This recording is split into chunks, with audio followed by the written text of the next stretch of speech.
O'Reilly. Are your wiper blades chattering, skipping, or squeaking? Don't let streaks or smearing on your windshield compromise your visibility. When it's time to replace your wiper blades, stop by O'Reilly Auto Parts and see our selection. Our professional parts people will even install your new wiper blades while you wait. Stop by O'Reilly Auto Parts today. O'Reilly Auto Parts.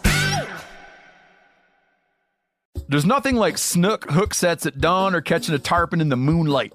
Find your next fishing trip made easy on fishingbooker.com and experience the magic of the Sunshine State or any other destination on your fishing bucket list. Book a blue water adventure in search of sailfish or go snapper fishing with the kids. With over 6,000 captains and trips to choose from, planning your next one just got a whole lot easier. Download the Fishing Booker app on the Google Play or App Store, or visit them online at fishingbooker.com to book your trip today. You ever get that feeling the walls closing in, the concrete jungle suffocating you? You crave some wide open spaces, the chance to connect with nature, maybe in a spot all your own. Well, head over to land.com. They've got ranches, forests, mountains, streams, you name it. Search by acreage. You can search by location. You can search by the kind of hunting and fishing you're dreaming of. Land.com. It is where the adventure begins. Hey, everybody. It's episode 4 of the THC Daily Podcast. The Quarantine Cast, as I've called it. And a lot of you emailers are calling it that, too. So I'm glad you picked up on that quickly. Phil's here again with us. Hello, Philip. Hello, how are you, Ben? I'm doing well. We had a lot of emails coming in. I want to address a few things before we get going. One emailer wrote in, our friend Elias Torheiden, that I had made a mistake. He said that he was confused, I believe, and he said that I had made a mistake by letting one Phil, the engineer, into my child's nursery, and that could be a Trojan horse. But I assure you, I have not allowed Phil into the nursery studio. He's at his own home. Is that you're in your bedroom? This is our spare guest room. Okay. I will get into your child's nursery eventually. Okay. I just haven't been in yet. That you can promise me. I know. So just to check in, Phil, everything's still going well. We're in day 4 of our quarantine. Has anything changed on your end? No. Still letting the kids watch too much TV, and me too. My wife actually went into the office today, so it's just me currently. I was just on a conference call with Mark Kenyon, and my son came in all of 6 times with different costumes on from the Marvel Cinematic Universe. So you would have really enjoyed it. Oh yeah, he was the Hulk for a while, Captain America. He may come in at any point. He actually came in during my recording with Cal. He had just woken up from a nap, so you'll hear that later in the episode. But that is work from home life, and I enjoy it. I like that he comes in dressed like Captain America once every hour. I can absolutely deal with that. It's sure. It's not a bad thing. Well, we had an email from a listener by the name of Donald Rank, and I just wanted to read this to you, Phil. Maybe lift your spirits up for a day without your wife. He said, "Hey, thanks for the daily podcast. I work in healthcare. I have spent the last 5 days helping coordinate my anesthesia department's effort during the pandemic. This includes changing our staffing patterns to keep the place running, but avoiding the entire department being exposed and quarantined at once, organizing our protective equipment, and reading the latest information so my staff can best care for our patients and themselves, all while dealing with the rest of the patients that need our care, as well as trying to be present for my wife and kids. While this is still much less than my colleagues in emergency departments and ICUs are currently facing, it does take a mental toll. To keep myself sane while I'm not at work, I have scheduled some non-corona time. Your daily podcasts have been a part of that. Please keep them coming. I enjoy the banter and the stories and the lack of politics, except LWCF talk. That's my jam. And by the way, vasectomies are no big deal. I had one after our second child was born. I drove myself to and from the procedure, and I spent the rest of the day watching movies and pretending to convalesce. Stay safe, Don. It's a lot, I just want you to know, Phil, that you're making a difference. Yeah. Okay. I'll start telling myself that in the mirror every morning. You're doing this. I'm doing it. People need you. But anyway, does that help you out with vasectomies? Yes, it's more I'm more motivated than ever to drive myself to the procedure and drive myself home. Don said his only regret is that it was before there was so much to binge watch on Netflix. That's his only regret from his vasectomy. Sure. Sorry, Yeah. sorry, Don. So it's even easier now. Sorry, Don. Good luck out there, man. Keep fighting the good fight. Well, this will be over before we all know it. And we'll all have learned something and be better for it, I imagine. But before we get to old Cal Callahan, host of Cal's Week in Review, it's hard to remember. Before we get to Cal's Week in Review, we're talking about Texas axis deer, ticks, Lyme disease, many other things with Cal. And you really just want to hear Cal's tips on life and how to handle the pandemic. He is one of the best of the best. But we need to talk about the great hand turkey contest of 2020. You ready for this, Philip? Yes, please. Do you think we can get 1,000 hand turkey drawings? I'm already on the record saying no. I do not. No, you No. do not. Nope. You are a pessimist. It's not going to This is happen. a time for optimism, Philip. Well, see, I'm just trying to use reverse psychology here because I'm going to be like, no, it's impossible. No one listens to this show, and then the listeners, and to prove me wrong, will send in their thousands of drawings, and I will look like a fool. But it would have been my plan all along. So Spoken like a true parent that's right. of a toddler. So here's the deal, everybody. This is what we're gonna do. It's the Great Hand Turkey Contest of 2020. We want 1,000 hand turkeys drawn by you out there across the nation and world. 1,000 hand turkeys means you take your hand, you place it on a piece of paper, you take some sort of drawing implement, and then you trace your hand. That will look like a turkey, hopefully. And then you decorate that turkey, draw a background, give it a facial expression, give it a personality, be as creative as possible. This is a celebration of turkey season, a celebration of THC and our love for the turkeys and shooting them and eating them. And I want to see your most creative hand turkey drawings. I'd love for there to be 1,000 of them in my inbox. I would really love for that to crash my Outlook, if you don't mind. And it'll give you anything to do. Kids, parents, everybody can do this. Go have fun with it. And at some point in the next couple of weeks, we will end that contest and we will pick a winner, a single winner to win a kick-ass piece of First Light, which I will personally have screen printed the photo of your hand turkey. So you'll look like Rocky from Rocky 1 when he had that big tiger on the back of his Italian leather jacket. That's what it's going to do. So draw your hand turkeys immediately. And as soon as you're done, begin to email them in to thc@themeateater.com. So draw your hand turkeys, decorate them, make them kick ass, and email them to thc@themeateater.com. Phil, you want to add anything to that? Any words of encouragement? No, I'm trying to offer ideas for what they could, dress up their hand turkey as. Do you have any ideas? Brian Callahan, Colonel Tom Kelly. Mm-hmm. You could have them in outer space. They could be in the podcast studio. They could be being hunted by Phil or myself or someone on the Meat Eater crew. Mm-hmm. There is a video on YouTube of me dressed up like a turkey. That might be a way to go. That's a good one. There's a lot of things you could do. You feel free to use any type of stickers or implements. It's just anything to make this more creative. I look forward to your submissions. Now, also, the winner of the turkey calling contest from episode 100 made a video. So feel free to make a video, have that turkey drawing presented some creative way inside your house. I don't care what you do. Just win us over with your creativity. That's all I'm asking. Have fun while doing it. Take your mind off whatever crap is going on in your daily life. Draw a damn hand turkey. Simple, fun, and we're going to give you something for it if it's really good. So it's that easy, Phil.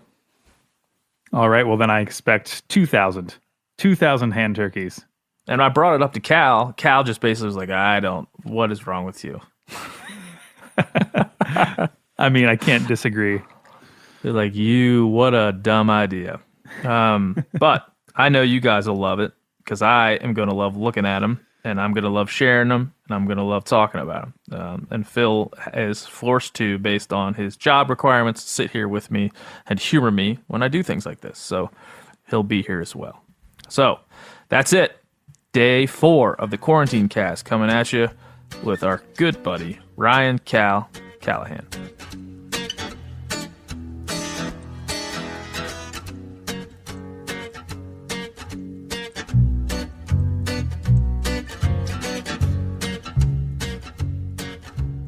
Hey, Ryan Callahan.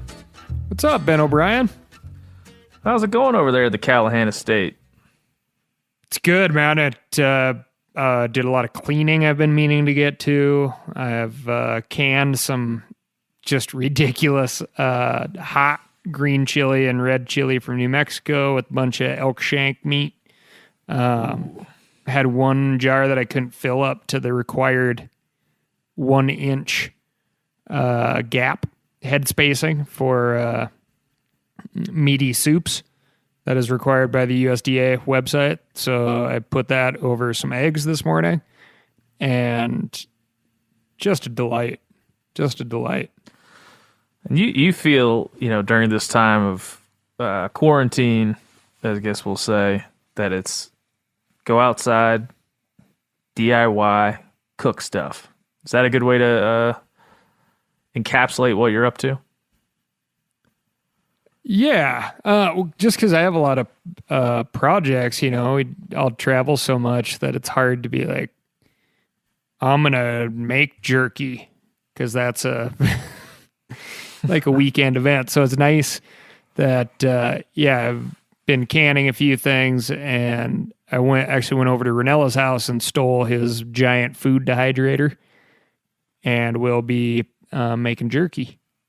Yeah, I'm going to need to maybe get it. I got that. If you want to borrow that Weston slicer I got, that thing is a whiz for jerky, man. It's exact thickness of each slice. I think it goes up to at least an inch and some change. So you can get whatever thickness jerky, and plus it just saves you a lot of time. Those things are easy to clean. So come over and get that. I don't know if we can I'll sanitize that thing for you. But it works well. I'm a big fan. I was gonna say you're with the newborn and your wife's asthma. She may not appreciate that. That's true. Yeah, as things change, before each one of these daily podcasts, we had Remy Warren on, we had Sam Soho, we had Mark Kenyon, a bunch of people, just kind of addressing the elephant in the room regarding. Here's my son. You want to come in here? Come on in. I'm recording a show. You want to come in and say something? I'm talking to Cal. You got to speak into the microphone. You want to say, "Hey, Cal"? Hi, Cal. Hi, James. How you doing, buddy? What do you think?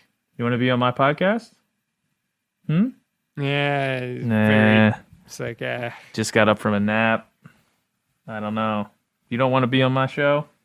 Your buddy Cal looks like he's in Pan's Labyrinth or something.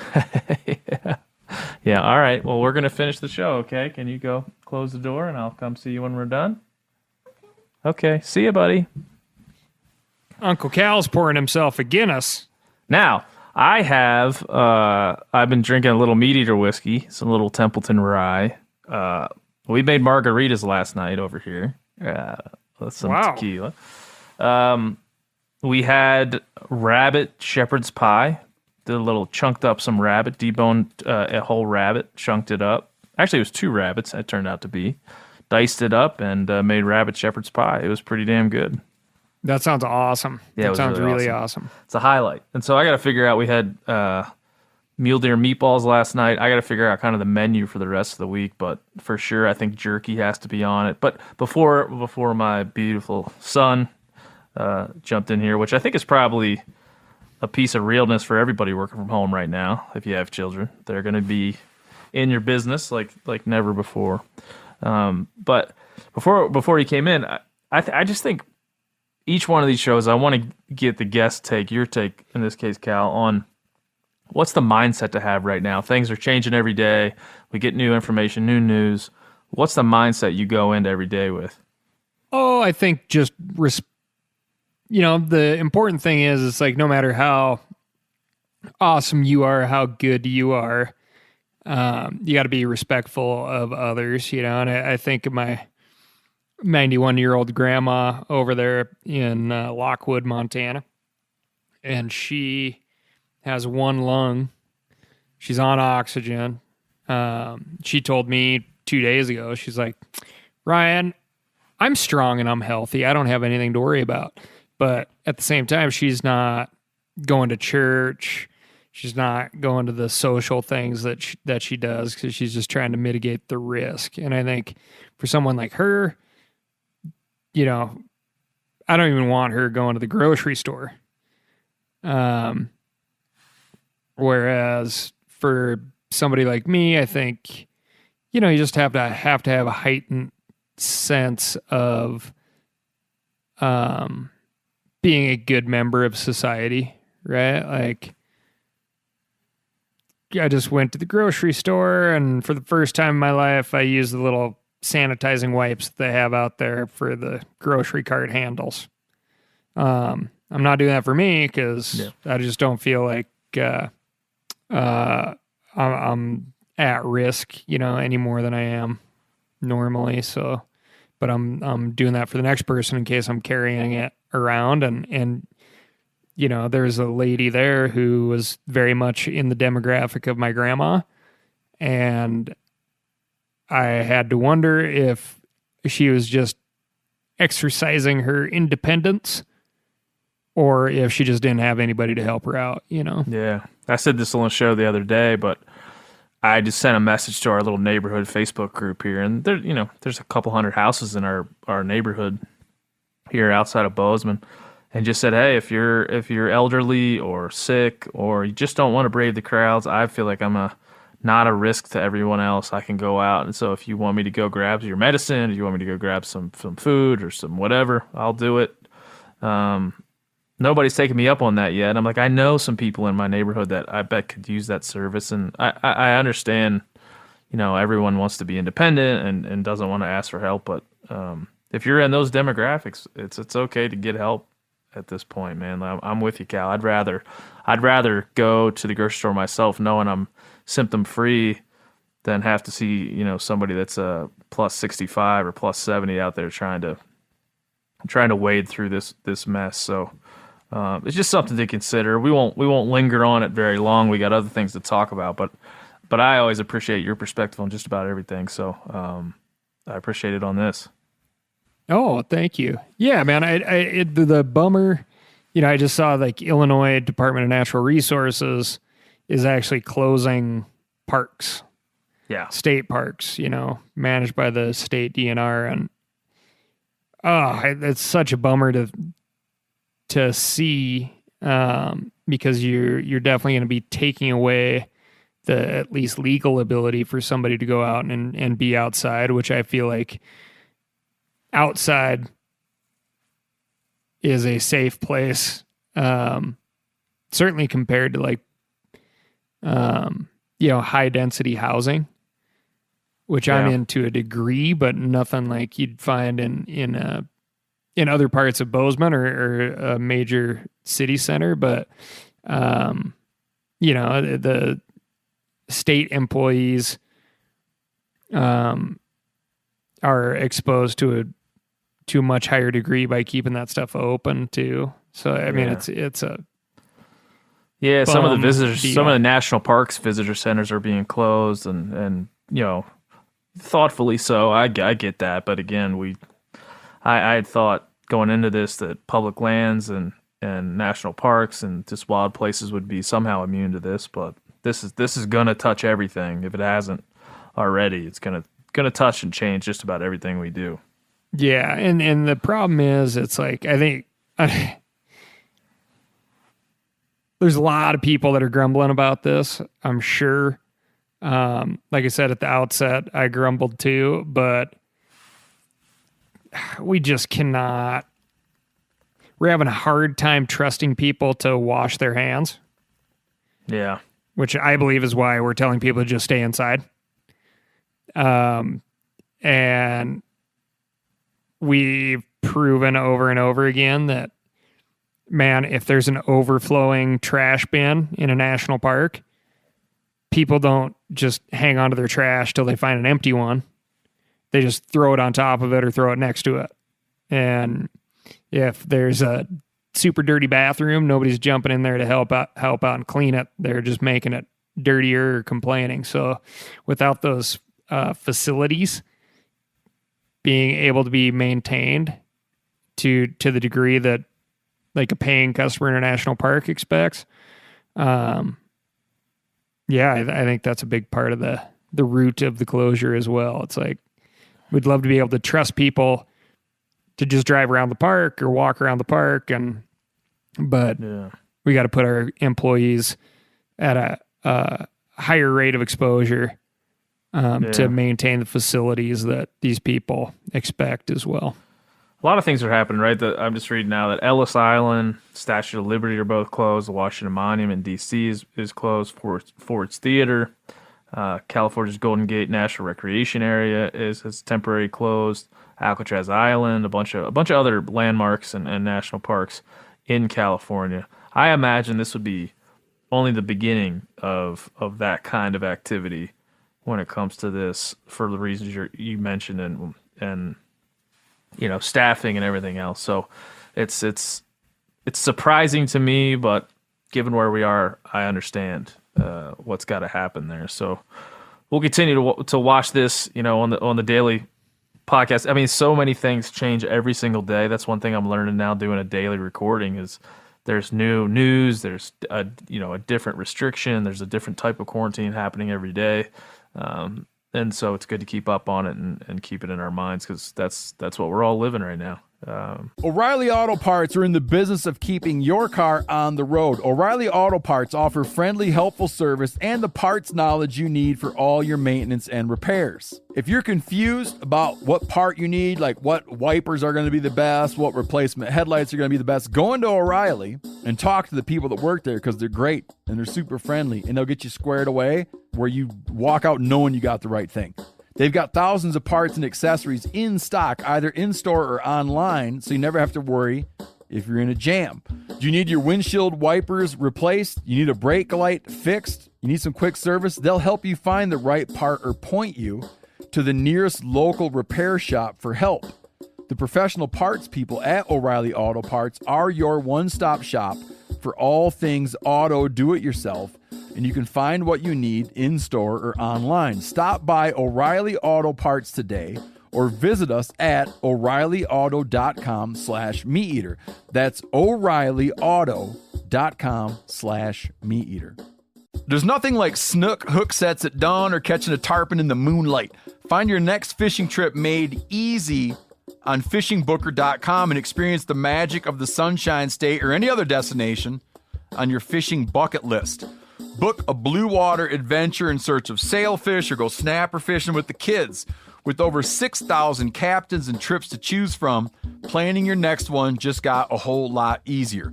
Download the Fishing Booker app on the Google Play or App Store, or visit them online at fishingbooker.com to book your trip today. You ever get that feeling you're stuck inside staring at screens and a primal urge kicks in? You crave wide open spaces, fresh air, the chance to connect with the land. Well, maybe it's time to find your own piece of the wild, but searching for property can be a maze. That's where land.com comes in. They got millions of listings across the country, from mountain ranches to hidden fishing holes. Their search tools are like a seasoned guide helping you narrow down what you want. Land.com isn't just about buying and selling. It's about finding a place to hunt, fish, explore, or simply sit by a campfire and listen to the crickets. So head over to land.com today to turn one day into today, because trust me, there's nothing quite like the feeling of standing on your own piece of earth. But given all of that, we're going to tell a hunting story in a minute, but I got an email that I figured you could help me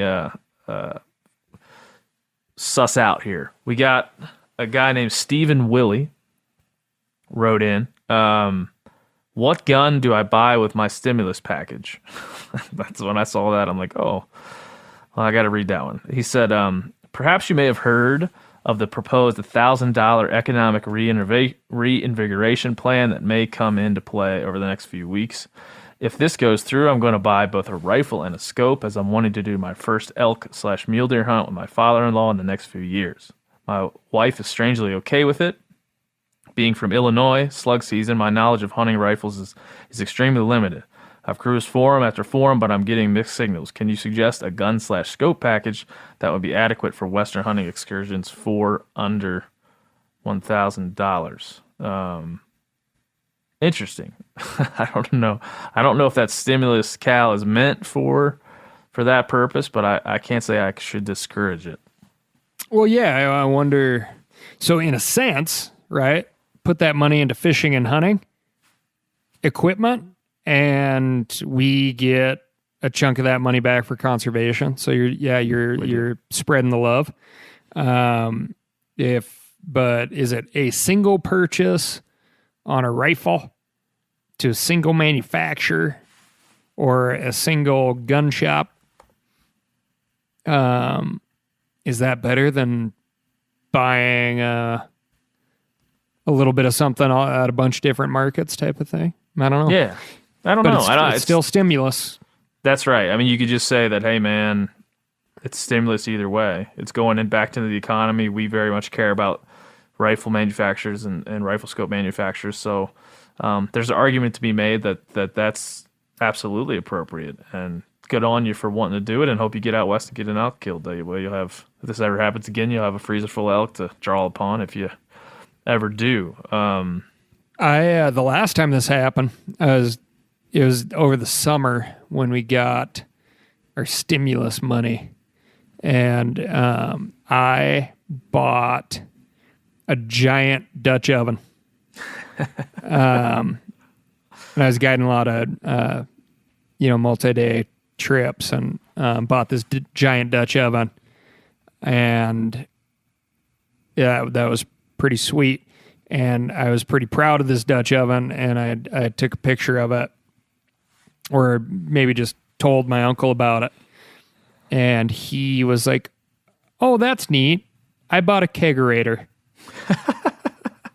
And yeah, when you're guiding folks down the river all day, every day, the idea that someone could go home to an ice cold beer out of a kegerator. America. That was pretty. That put my Dutch oven to shame. Yeah, I just bought with my tax money. I just bought some new tires and wheels for my truck. So I feel as though that's a stimulus package for getting outside. My truck can go further. I can go further. So I feel that's I only bought those tires so I could make it further into the wilderness this fall and spring. So that's how I feel about that. But listen, under $1,000, if I was to put dollar signs on, I mean, you can get a Diamondback scope from Vortex for $230-ish, and then go pick up a Weatherby Vanguard for what you have left of your $1,000. I think that'd probably be, just a regular Vanguard synthetic can be up to $600 ish, whatever, on the Weatherby side of things. So that's a great combination. You'll never be sad about that. Oh man, yeah, I agree. And then, I mean, you can always, upgrade scope and rings down the road. But man, just the old 3-9 scope, yep, is a hard thing to beat. When you're thinking, so this guy wants to go, deer elk out west, what's a caliber that you're suggesting for, this is his starter package. He, I lived in Illinois. He's living in slug gun territory. What's the caliber you'd be thinking of just off the top of your head? Boy, it is and this took me a long time to come full circle on this, but that 30-06 is a very, very, it's gone back to being like an underrated cartridge again. There are so many different loads for that. For the 30-06, you can hunt everything from African game to, antelope and anything in between. That's a great way to go. There's, I'm still just a fan of the heavy bullet, and that's what kind of why if folks get scared away from 300 Win Mag, which in my mind is a very versatile rifle as well. But it does pack probably more of a thump. Certainly ammunition is way more expensive. 30-06 is a lot of versatility. Good way to go. I've always said 30-06. I've killed, everything that you just mentioned there with a 30-06 from African game on down the line. I mean, if you go back to like the original 150 grain Spire Point bullet, man, that thing's coming out of the barrel at like plus 2,500 feet per second. When that cartridge was introduced, that was a 1,000-yard bullet. It could be. It was sometimes trained that way. So I think like you said, I've used a 180 grain bullet out of a 30-06 and got really great terminal penetration. So 30-06, I'm right there with you. I was thinking that when you said it. There's no reason not to, just because of the versatility. But if you want to get cute, man, there's a bunch of other things that work. The Weatherby calibers, I'm a big fan of the 6.5 300 Weatherby. But the ammo is expensive. It's getting less so. Weatherby's making sure of that, working with Federal. But, if you want to just go as a starter kit, go something that's a bargain, something that you can use anywhere, that setup is pretty damn perfect, I would say. Do you have a Weatherby caliber that you think that you've shot that you like the best? 6.5 300 or 7 mil or what? Man, that 300 RPM, or sorry, 6.5 RPM is pretty wild. Like it's a tack driver, and it is screaming. I just need more time with it. I've got, I guess just one deer with it so far, but I'm really looking forward to setting myself up for success here this summer and getting a lot of shooting in, a lot of trigger time in with that rifle. Actually, yeah. Remember, we Cal and I went to the Vortex Long Range Challenge last year, and the one thing it denoted for me, it's denoted that's a great event. I would, in a perfect world, take the time to train and get proficient for shooting long range, and then have that culminate shooting at that event. But the one thing that it drove home for me, not that I didn't already know it, is just preparedness and familiarity with the rifle and the caliber and the bullet, the whole package, the optics. We did okay for going in there blind in a lot of ways, but man, it would feel really good to train your ass off and step into a competition like the Vortex Challenge and be ringing gongs at 1,000+ yards and just really be really confident. Oh man, yeah, absolutely. I'd love to do that again. Me too. So that's it. I mean, we have, Cal, I don't know if you know this, but earlier in the week we launched a contest because I'm kind of addicted to contests right now. I really feel excited to give stuff away. We're doing a contest for hand-drawn turkeys. Like, put your hand out, draw a trace around it, and then decorate that turkey any which way you please. Do you have any history with hand-drawn turkeys? My history would be ancient history at this point. I cannot recall if we ever did that as a youngster in school, but well, we're bringing it to the adults, the adult onset hand turkey drawlers over here, THC. I like it. I'm hoping to get 1,000 of them. So if you're out there, maybe you draw Ryan Callahan as a hand turkey. I'm sure he'd appreciate that. I've got the noggin for it. That's right. All right, man. The best thing we can do now, as I was telling you earlier, is just tell a hunting story. And I was trying to think of hunting stories and people and places and things I enjoyed. The first thing that came to one of the first things that came to my mind was our time in Texas hunting axis deer. And I feel like we could start kind of at the end of the story and work our way back. But there we made a makeshift ground blind by a little water hole in the middle of the hill country. And when was that? June? Was that June when we were there? Late May? Well, it was early the first June? couple days of June, right? Yeah. 'Cause I showed up a day early for Memorial Day weekend. Memorial Day. Yeah. Yeah. So we'll get to that part because that's a good part of the story. But it's me, it's you, it's Casey Butler from Hushin. And we're sitting, it's hot as hell. We're sitting by a water hole in the hill country of Texas, right around Sonora, Texas, on a pretty big ranch that has lots of axis deer. I mean, shit tons of axis deer. We're sitting by a water hole. You've got your trad bow. I've already tagged out. And we're trying to kill an axis deer. And I don't know how long we sat by that water hole. Half a morning. How long? You remember? It was not much time. It's the most close quarters action with game that I've ever experienced in that short of time. Can you what's your recollection of kind of like how we picked our spot and the whole setup?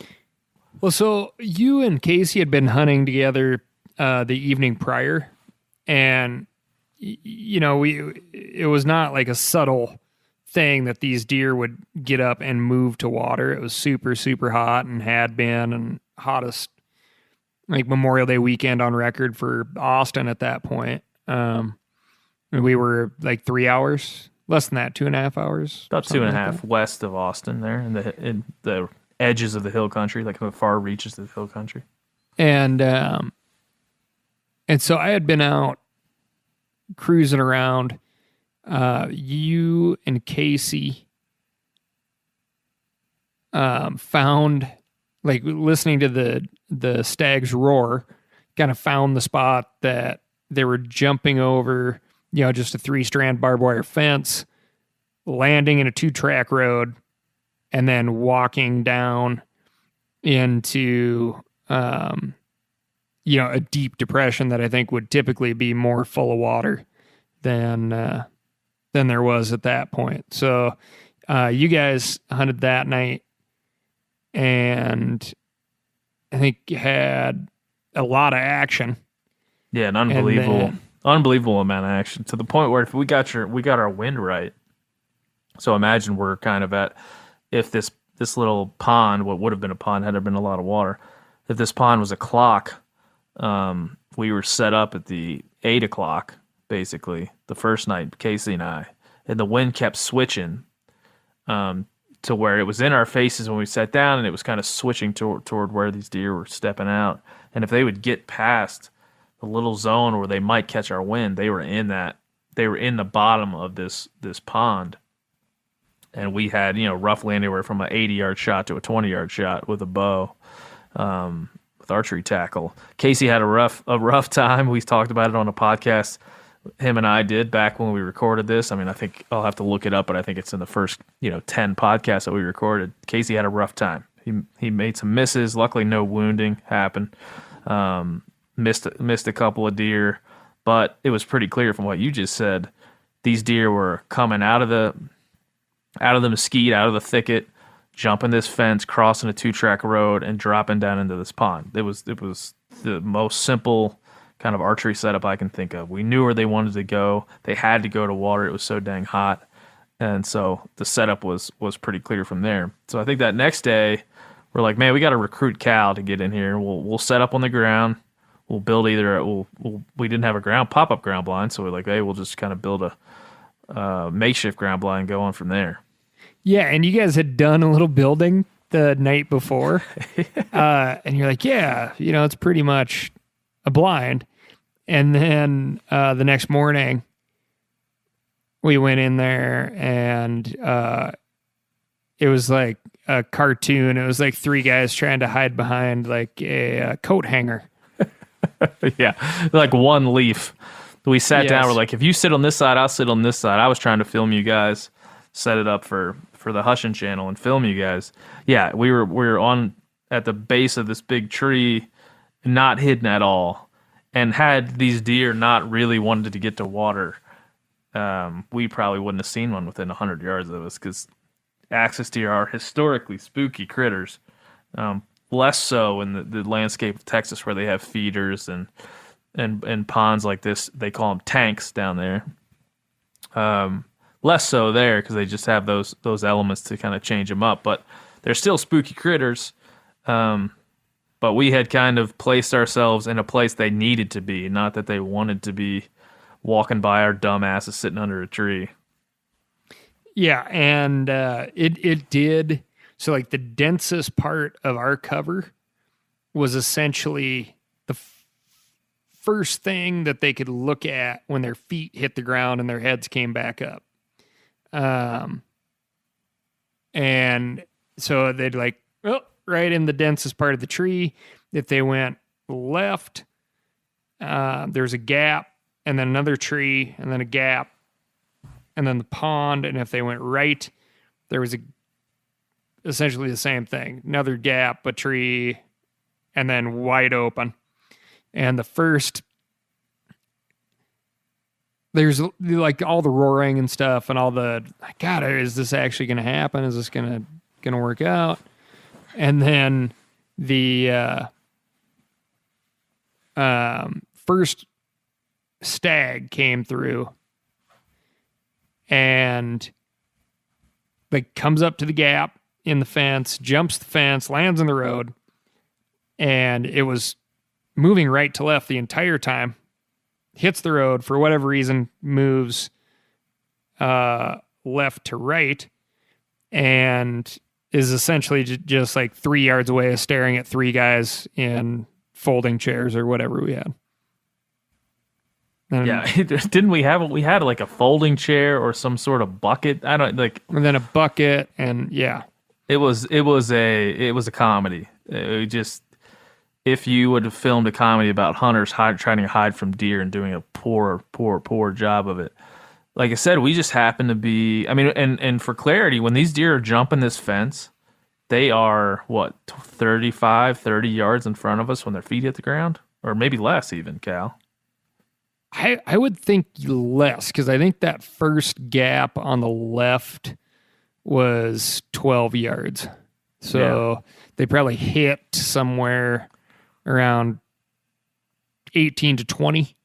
Something like that. Yeah, and so you get to a point where if they jump this fence where they were pretty commonly, we were going to get a shot if they kept working that direction. And one of the big challenges, there were so many deer around this particular water hole, this particular tank, that we had to, you didn't have time to set up. We could have built a blind, but every time you turn around, there's another deer within 100 yards working downwind or working upwind or trying to make its way over to the water. And so I just remember, if you would picture like the most frantic time of trying to get set up, then figure out the best way to get a deer close and get a shot off, all that stuff, that's what this was. Like we just didn't have time to reset. There were deer literally everywhere. And I would say once every and they're half so hour. vocal. Yeah. Like once one does their little alarm blow, everybody's doing it. And yeah, it's just miserable. Because then it's like, roo, roo, roo, roo. Hey! Me and man, Sam Sohold always had that down in Hawaii. That's what it sounds like. Hey! Just like that. And I probably blew that mic out. And that's what we're just kind of in a position. I remember I'm on the left of the tree. Casey's you're kind of in the center. Casey's off to your right. And at one point, this buck walks right up to, I don't know, probably 5-10 feet to your right, up this trail, kind of walking right towards us, and comes right in close. I filmed it. If he would have taken a few more steps, you could have got a frontal shot at 2 or 3 yards. But just to say that we're covered up in deer the entire time. Yes. And so we're watching this stag. So just the first stag that jumped and went left, it was just like one of those things. You were just pinned. Like I should have just been like waving my fingers at the deer. And nothing I could do, you know, that helpless feeling of like, boy, that was a very good opportunity, Ryan. Where were you on that one, Ryan? Those don't happen all the time, Ryan. Oh, here comes another one, Ryan. Yeah. Hey, just to clarify, I screwed that up. You're right. It's a stag. I don't know. I said buck, but it's funny. It's not a hind. It's a stag and a doe. I was just looking up kind of like the terminology for what they call cheetle deer down there, or shittle deer down there in Australia and India, and the Indian subcontinent. So just to clarify, that is kind of funny. Yeah, stag and doe. I know, like hunting those things out in Hawaii and in Texas too. You kind of always mixing up the nomenclature. But so the next stag comes up, hops the fence, and basically does exactly the way you draw it up, right? It like hits the ground, steps through the first gap, puts its head behind the first tree. No shot, but I get to start drawing my bow.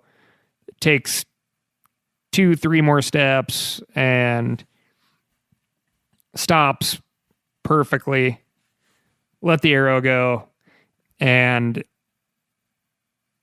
it was quite something. I think in hindsight, the deer had started to jump, so it had no feet on the ground at time of impact. The arrow hit the stag and essentially just pancaked it. Like its feet never touched the ground again. And its opposite shoulder smashed the ground before its feet started kicking dirt. So, and then ran up to it and,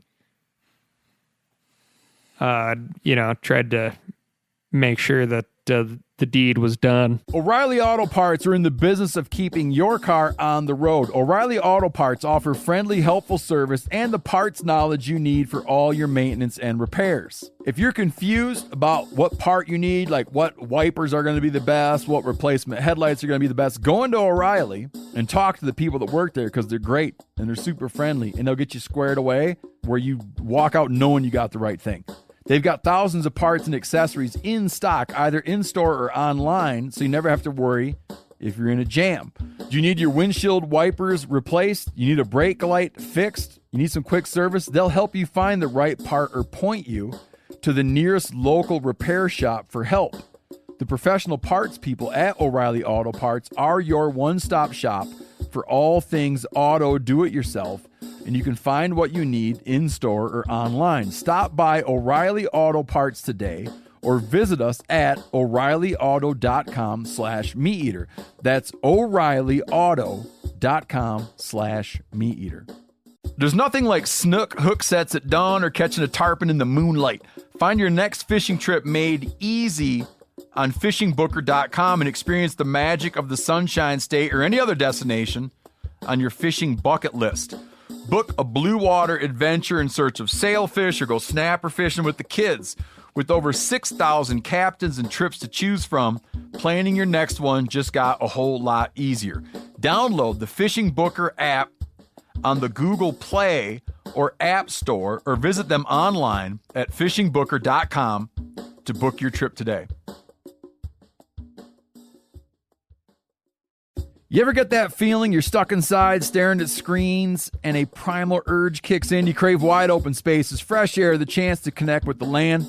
Well, maybe it's time to find your own piece of the wild, but searching for property can be a maze. That's where Land.com comes in. They got millions of listings across the country, from mountain ranches to hidden fishing holes. Their search tools are like a seasoned guide helping you narrow down what you want.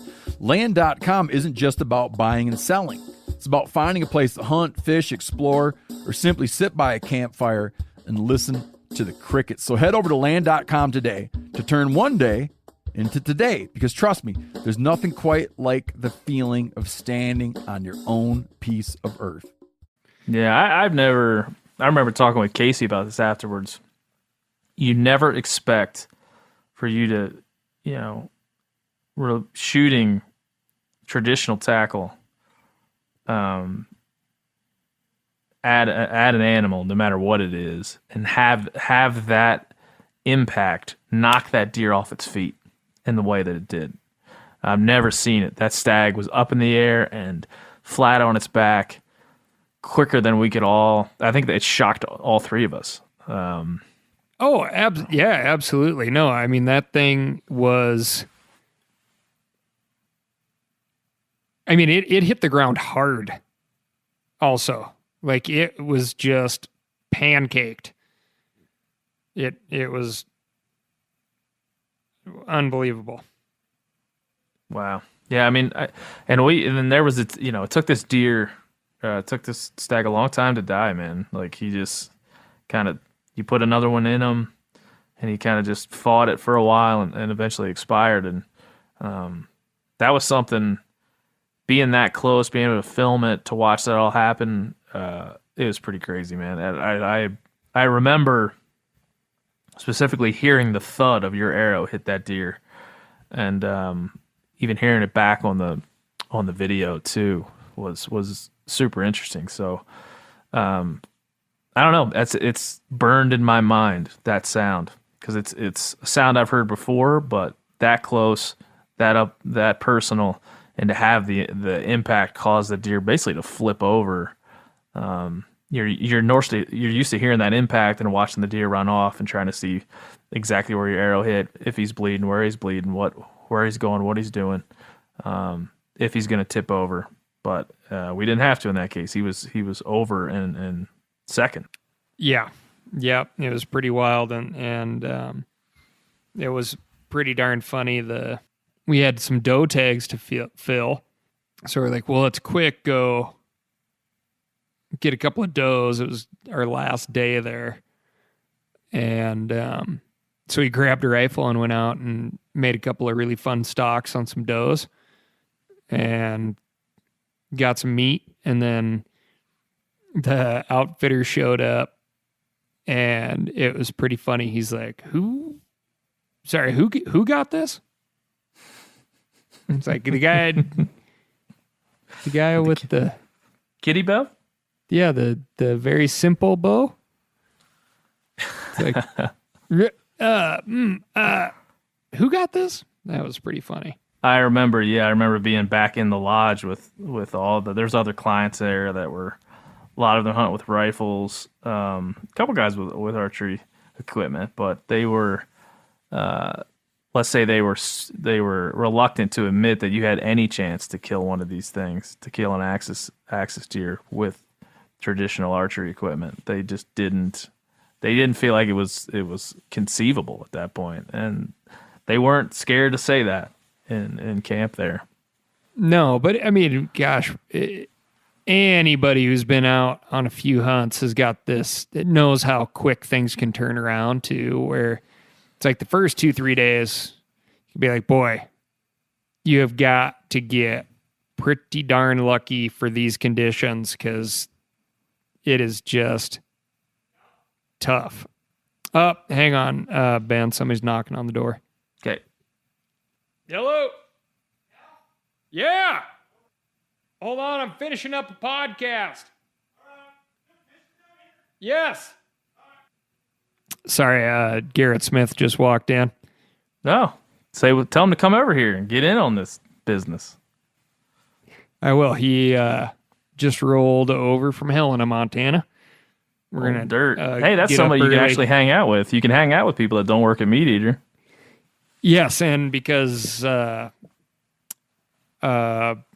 both Garrett and I naturally practice social distancing, I think outside of the Meat Eater office, we were both the last people we hung out with last week when we went ice fishing. Well, yell at him to come the hell up here and get the mic. I will. He'll make his way.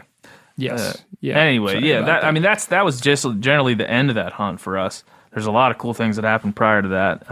But to get back to the beginning, I mean, it was, right around Memorial Day, but I must have called you a couple weeks before the hunt. I was like, man, I got this axis deer hunt on a great ranch out west of here. You want to come down? At the time, you're working for First Light. I'm working for Yeti. To make a hunt happen that quickly was a miracle.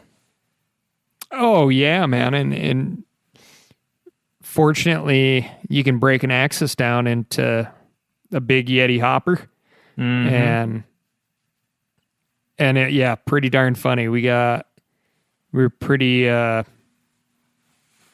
nasty crew by the time we got on the flights the next morning back. Well, but, I mean, there's a lot of tick stories we could tell. It's something I didn't know till recently. You said after that trip, but when I told you the dates, I believe I texted you the exact wrong dates, or at least a day prior of when to show up. So I was at a mutual buddy. I was at a buddy's house with my little guy and my wife.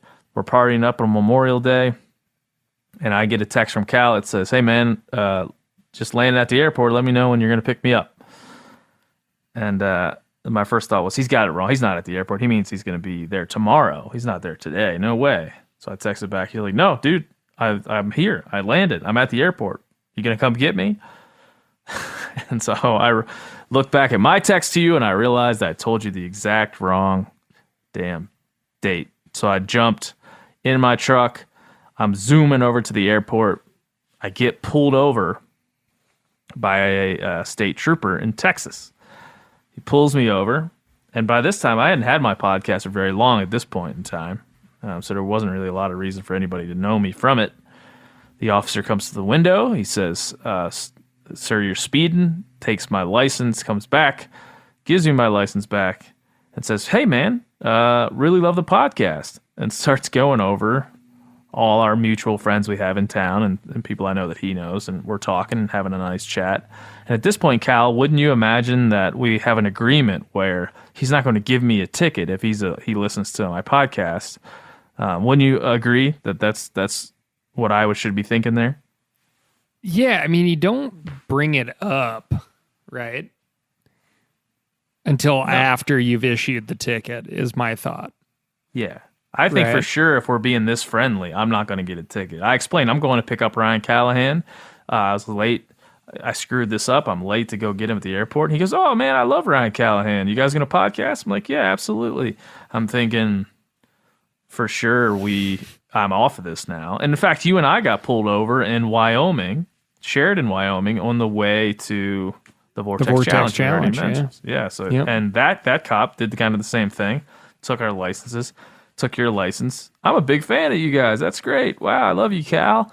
And then let us go on our way with a warning. And that's what I think I was expecting in Texas. But no, he came back a couple minutes later, whacked me with a ticket. So that's my best story. So shout out to that officer. I wonder if he still listens. But if he does, here we are during a quarantine rehashing that thing that happened some years ago. It was very Texas weekend. It was a very Texas weekend. It was a ticket, a brisket, hunt in the hill country, some axis deer, some arrows flown, Torchy's tacos, everything. Ticks. You got some ticks. Got a lot of ticks. Yeah. Didn't you? Did you tell me you got Lyme's disease from that trip? Yeah, I got Lyme's disease from that trip. Yeah. I didn't know that until recently. It was like years later. I didn't know that. I know you had ticks on you, that I had ticks on me, and so did Casey. And we were talking about alpha-gal syndrome, and there was a lot of Lone Star ticks hanging around at that time. But I didn't know you got Lyme disease from that. No, it was an odd thing where I was like very hyper aware of the dates, which I'm not. Schedule, as you know from trying to make schedules. Just a pretty funny deal. I was actually back in the First Light office on the following Monday and went in to use the restroom And I was like, that sure looks like a bullseye tick bite. It was a Sunday. So I wasn't about to go in there and get charged anything extra for going in on a Sunday. So I took a picture of it. Went in on Monday. The thing with the bullseye tick bite is they change over time. Mm-hmm. And so it looked like a weird kind of rashy thing, not a very prominent bullseye. So I'm glad I took the picture of it. And, nobody likes to issue pills without it being necessary. But in this case, the pills are doxycycline, which is what they give kids for acne. And I was like, hey, listen. Bullseye tick bite. This is what the CDC says. Could I just get some doxycycline? And they're like, well, could you just go home and monitor it? I'm like, well, I could, but what the CDC says to do is not monitor it. It says to get on it as fast as possible because the longer you wait, bad things happen. And then a nurse practitioner came in. She says, Ryan, we always like to look at these things in the risk versus reward scenario. She's like, right now, you're looking at something that is very low risk because you're not going to get addicted to doxycycline, nor will you have any ill effects other than maybe a sunburn. And the reward would be not getting Lyme's disease. That's quite the reward, man. I know. Yeah. I know a lot of people that have termed the chronic Lyme disease, and God, it's not pretty. Not pretty at all. And you might have told me that after the fact, because I know we talked a lot about ticks down there, like chiggers.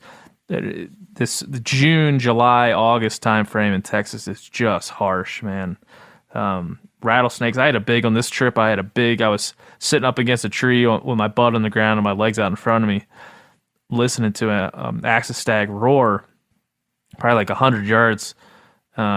Right around the corner from where I was sitting, and I look over, I feel something brush my thigh, and I look over, and there's probably, gosh, man, a 4.5, 5 foot long rattlesnake just crawling over my snake boot, up over my hip, and by the time I see him, his head's by my toe.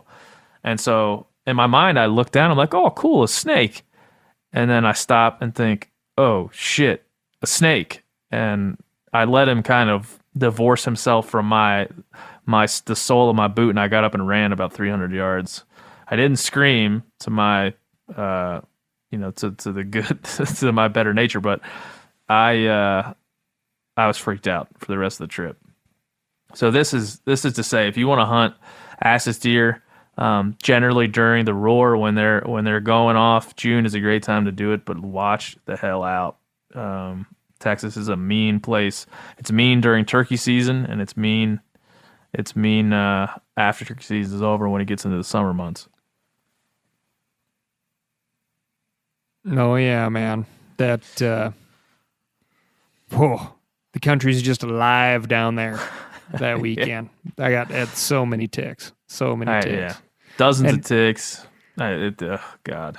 Ben, when we got down there, he's like, here's the deal. Typically, I take a shower in the morning, take a shower when we get back from lunch, and then if there's time, I take a shower before I leave for the next hunt. And then when I get back in, I take a shower. And I was like, that seems a little excessive. And then you're picking up 7 to 12 ticks a day. And you're like, yeah, just hurry up in the shower there, will you? Oh, my God, yeah. I just remember Casey Butler and his jammies for most of the hunt. Just prancing around the lodge in his jammies. God bless him. And you can go watch this hunt basically unfold if you go back and find it on Hushin's YouTube page. You'll have to search from years ago. I want to say it was 2017 that this hunt went down, or maybe 2017, Cal, something like that. But you'll find it. You search Cal and Benny and Hushin and Access Deer, you'll find it. It still exists, I promise, on the internet.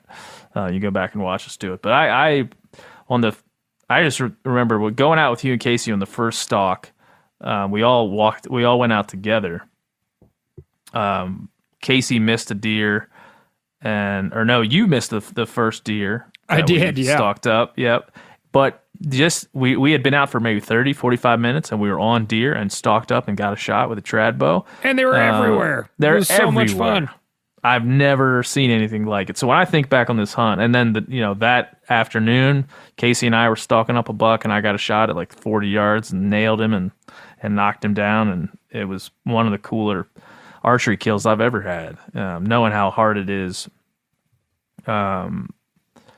knowing just how hard it is to pull that off.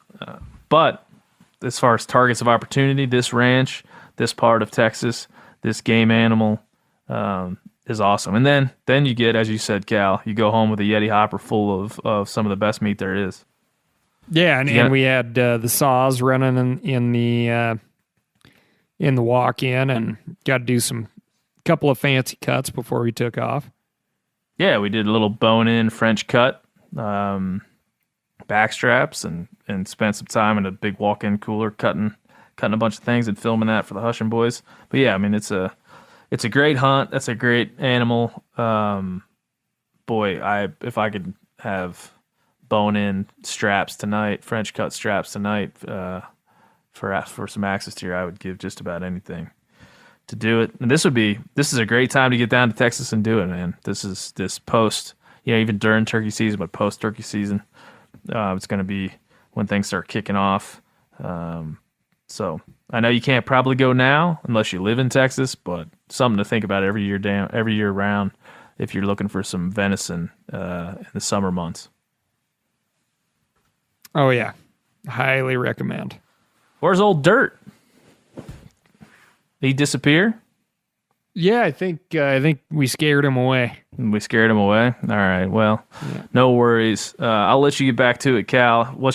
Give everybody your big plans for the quarantine time before we go. Any huge projects in the garage? Yes, so I'm going to so many plans. So I would like to finish my garage organization. I got some how-tos I'm going to be sharing with everybody on getting anal. Very anal retentive on my camping gear.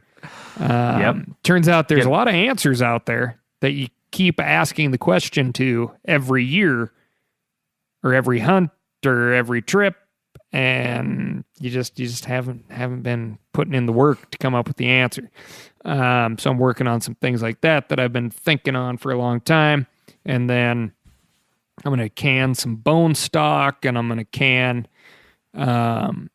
probably some more chili and some soup. And then I am going to start busting out a bunch of jerky too. So I got a bunch of stuff, knock out some sausage, knock out, I have such a surplus full of meat. It'd be great to just have some. I'm not a jerky purchaser, but I eat it if it's around.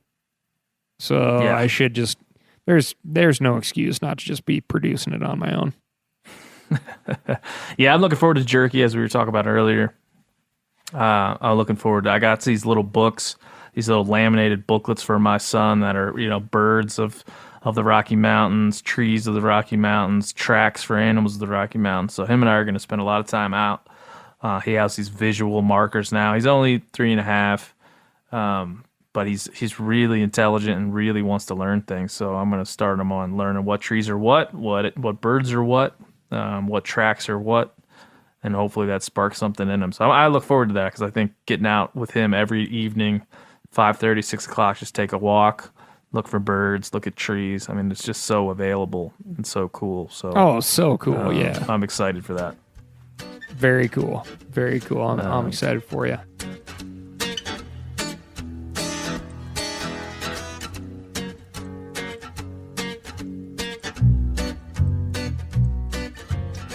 That's it. That's all. Another episode in the books of the THC Daily Quarantine Podcast.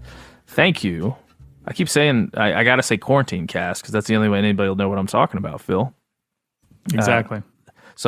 Thank you, Ryan Callahan. Thanks to everybody down there in Texas for letting us come down and hunt your axis deer.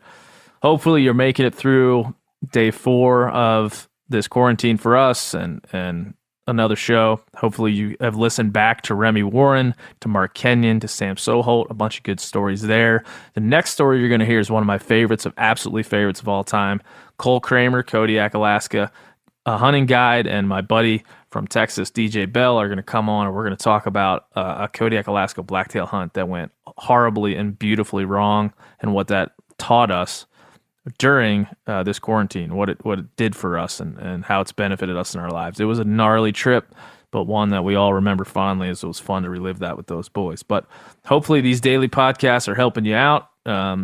Phil, just checking in with you. You feeling good over there? We're going to get you to tomorrow. Great. Yeah, I think once I get through this week, I feel like I'll get a new burst of energy. All right, kind of a scramble at the beginning of the week. I think I'm catching on. I feel like I'm scattered. I'm everywhere right now. I've been sitting in a room staring with a microphone, staring at a computer video of myself for too long. But hopefully this is I've heard from a lot of you that said this is entertaining and helping during this time. So I hope that's true for everybody listening. We're going to continue working hard on your behalf, putting this together. Also, I think what'll help me and you, Phil, is seeing 1,000 hand-drawn turkeys in the next short bit of time here. So get THC at themeateater.com. Send us your hand turkey drawings. We're looking to get 1,000 of them babies before this contest is over. So send them right now, tonight, tomorrow morning, whatever. But we will see you for day number 5. The Kodiak, Alaska story tomorrow on THC Quarantine Cast. Say bye, Phil. Goodbye.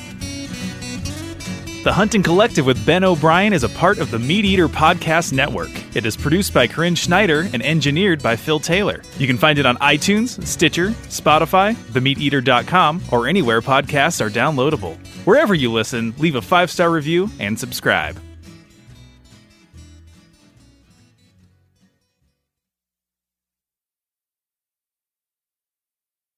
You ever get that feeling the walls closing in, the concrete jungle suffocating you? You crave some wide open spaces, the chance to connect with nature, maybe in a spot all your own. Well, head over to land.com. They've got ranches, forests, mountains, streams, you name it. Search by acreage. You can search by location. You can search by the kind of hunting and fishing you're dreaming of. Land.com. It is where the adventure begins. Hey everybody, listen up. I got mega huge news. Meat Eater Live is heading back out on the road. That's right. Join me and the crew. Clay Newcomb, Cal, Yanni, Spencer's going to be there. Phil the engineer is going to be there. Meat Eater Live headed back out. Now, when you get every ticket, okay, every ticket you buy, you get a signed copy of our new Meat Eater Outdoor Cookbook. This tour is celebrating the release of the book. Buy a ticket, get a signed copy, Meat Eater Outdoor Cookbook, wild game recipes for the grill, smoker, camp stove, and campfire, which I'll point out is a $38 value. Here's where we're going to go. April 23rd, the Mesa Arts Center in Mesa, Arizona. April 24, the Balboa Theater in San Diego. April 25, the Grove in Anaheim, California. April 27, the Crest Theater in Sacramento. April 29, the Union in Salt Lake City. April 30, the Egyptian in Boise. May 1, the Wilma Theater in Missoula. May 2, the Bing Crosby Theater in Spokane, Washington. May 4, Revolution Hall in Portland, Oregon. And May 5, the last day of the tour, Pantages Theater in Tacoma, Washington. For tickets and more information, visit the events page at themeateater.com. Hope to see you at the show.